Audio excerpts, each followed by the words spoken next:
Hey guys, Chelsea here from Making Manzanita, and today we're going to teach you how to apply caulk and specifically how to load that caulking gun. Because I think one of the most intimidating parts about caulking is simply loading and using that gun.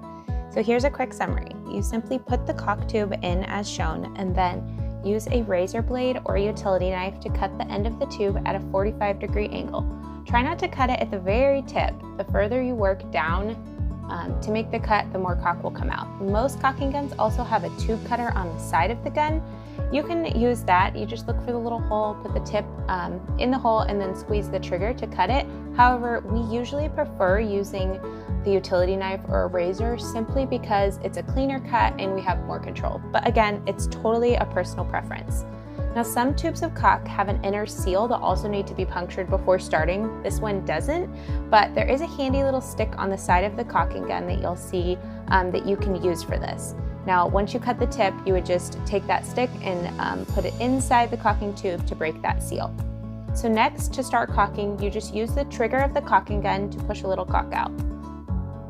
If you need to stop the caulking from being pushed out of the tube, you can just pull back on the ratchet, which is on the back of the gun, to release the pressure.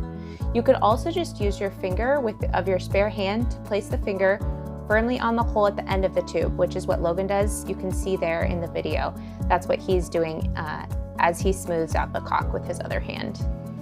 Now, while you're applying the caulk, you want to hold the caulk gun at a 45-degree angle with the angled tip pointed towards the line that you'll be caulking.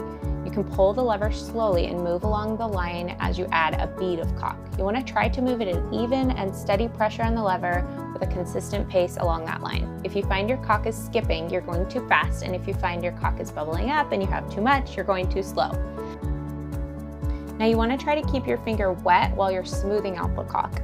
You can do this with either just a wet rag or a small bowl of water. If you find you still have some troubles with your finger sticking, you can try a drop or two of dish soap in the bowl of water.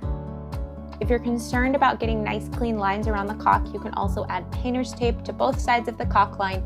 Then just be sure to remove that painter's tape as soon as you're done. Now, when you're all done caulking, you want to be sure to seal those tubes back up if you still have caulk remaining. What we do is we either use some painter's tape on the top, or you can just do what Logan's doing here and just screw in a screw in the top, and that kind of helps seal it. That's a great way to get it ready to use next time.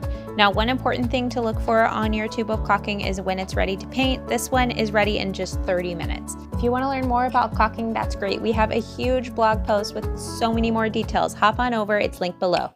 If you liked this video, be sure to share it with your friends and let us know below in the comments. See you next time.